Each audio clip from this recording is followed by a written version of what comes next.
Chase 12 points is not the easiest thing to be worried about during a game, but we can't focus on that. We've got to, it's a position we're in. We know we're in it, and at least we're in with a chance. Gold Coast have the Storm to thank after they denied the Sharks a chance to seal their finals place in a 28-16 victory.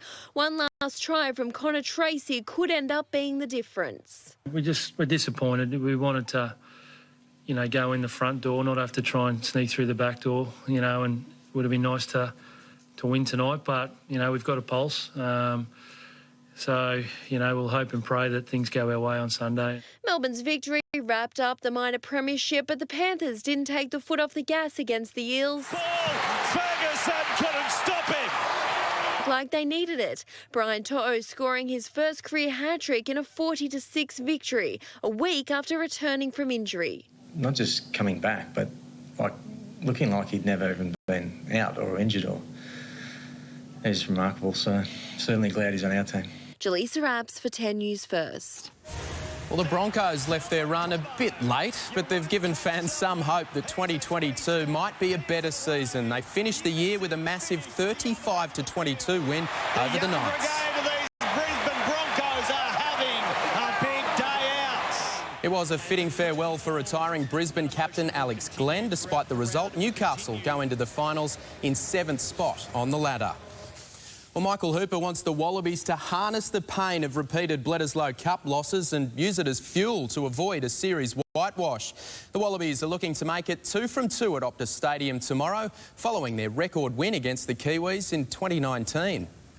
The ability to stay on what we wanted to do that night was great. But fast forward 2 years, we'll be looking to take that into the game, continue to put the foot on the gas.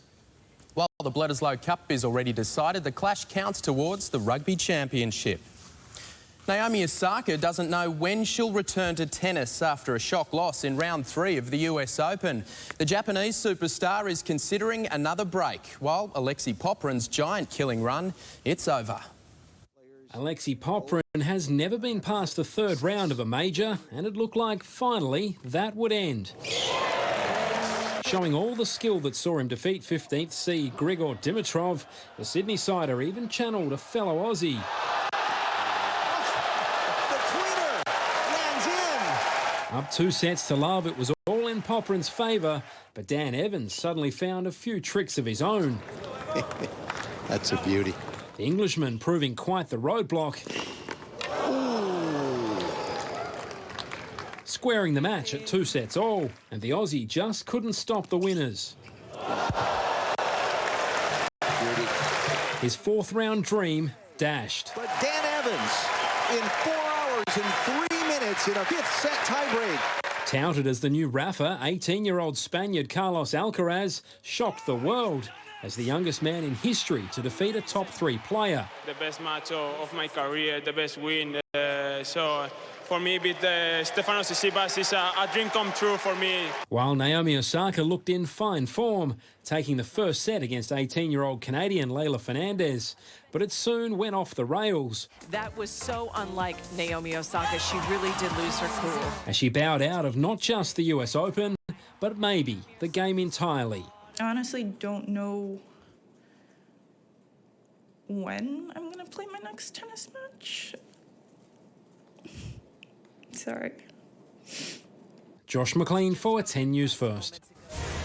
An emotional Dylan Alcott has capped his Paralympic career with a fighting gold medal in the quad singles. The Aussie was made to dig deep early against Dutchman Sam Schroeder, but found his groove in a dominant second set.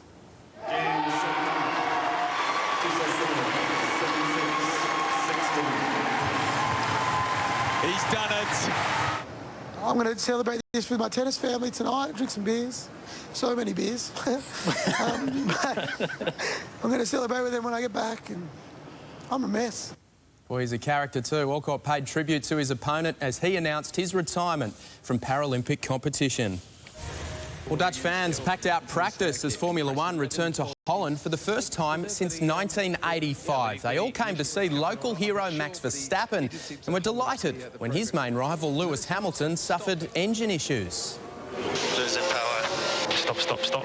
As Max Verstappen had just started a flying lap, you can hear the cheers there. That might be the only cheers as Lewis Hamilton gets from the Dutch fans all weekend long. At least they didn't boo. Ferrari's Charles Leclerc was quickest, Max was 5th, while Dan Ricciardo was down in 15th. Well, cricket legend Adam Gilchrist has called for the Aussie team to move forward after recent criticism of coach Justin Langer. Getting behind the stumps for an Autism come and try day, Gilly says the Aussies can win the T20 World Cup by putting the internal issues to bed. The players have got to own the result. Justin doesn't bat and bowl and field and throw for them, and there's a great opportunity to move forward as a collective unit and achieve some amazing things this summer. More than 170 children with autism gave cricket a go, with plenty of talent on display. And you've seen Ball Tracker, but what about Butterfly Tracker? One interested spectator kept a close eye on the ball of Brooks Koepka at the PGA Tour Championship. We're going to trace the butterfly who's going to chase it in with him. He even went ahead for a little peek. Yeah, a butterfly isn't a birdie, of course, it's an insect. But this little one had a bird's eye view of Koepka's 30-footer. So for reading the putt like that, it flies away with our play of the day. Something you do not see every day following the butterfly, and 20 million up for grabs.